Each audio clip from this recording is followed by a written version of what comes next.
낭독자 전경희입니다. 골목을 지나는 사람들을 위해 참 선량한 남매를 알고 있습니다. 남자의 밥상의 저자이자 탈모 전문 의사인 방기호 원장과 그의 누나인 라크루아 대표 방인희 씨. 그들은 타인의 아픔에 눈물 흘릴 줄 알고 타인의 불행에 가슴 아파할 줄 아는 참 좋은 사람들입니다. 그들 남매가 어쩜 그리 선할까 했더니 다 이유가 있었습니다. 참 오붓하고 예쁜 동네 길목이 하나 있습니다. 이니신의 집이 있는 그 길목에는 작은 화분이 쪼르르 놓여 있습니다. 그 화분들은 이니씨 아버지가 갖다 놓으셨습니다. 집 앞도 아닌데 그 길목에 화분을 가져다 놓은 이유를 이니씨가 여쭤봤더니 이렇게 대답하시더랍니다. 이 길을 지나다니는 사람들이 볼 거 아니냐. 나와 내 가족만 행복해지려는 게 아니라 나 아닌 타인도 행복하도록 그 일을 한다고 하셨습니다. 이니씨 아버지는 바쁘게 일하는 경영인입니다. 그런데 틈틈이 앞산으로 꽁 모이를 주러 다닙니다. 꽁들이 다른 새를 잡아먹을까 봐 부러워하는 일입니다. 아무도 몰라주는데 그 일을 한다고 누가 표창을 주는 것도 아닌데 이니씨 아버지는 쉬지 않고 화분을 손질하고 쉬지 않고 산에 꽁모이를 주러 다닙니다. 그런 아버지를 보면서 자란 남매는 또 그렇게 남들에게 베풀며 삽니다. 참 예쁜 가족을 생각하니까 문득 우리나라 중산층의 기준과 다른 나라 중산층 기준을 떠올려 봅니다. 우리나라 중산층 기준은 이렇다고 합니다.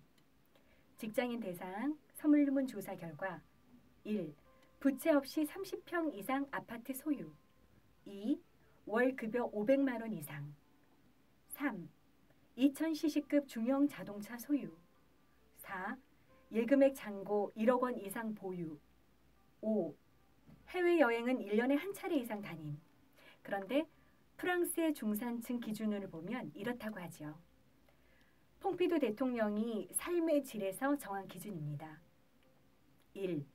외국어를 하나 정도는 할 수 있음. 2. 직접 즐기는 스포츠가 있음. 3. 다룰 줄 아는 악기가 있음. 4. 남들과는 다른 맛을 낼 수 있는 나만의 요리가 있음. 5. 사회가 타락했을 때 공분에 의연히 참여함. 6. 약자를 도우며 봉사활동을 꾸준히 함.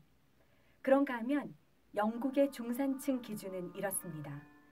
옥스퍼드대에서 제시한 기준입니다. 1. 페어플레이 가로 열고 정당한 대결을 함 가로 닫고. 2. 자신의 주장과 신념을 가짐. 3. 독선적으로 행동하지 않음. 4. 약자를 두둔하고 강자에 대응함. 5. 불의, 불평, 불법에 의연히 대처함. 미국의 중산층 기준은 이렇다고 합니다. 공립학교에서 가르치는 기준입니다. 1. 자신의 주장에 떳떳함. 2.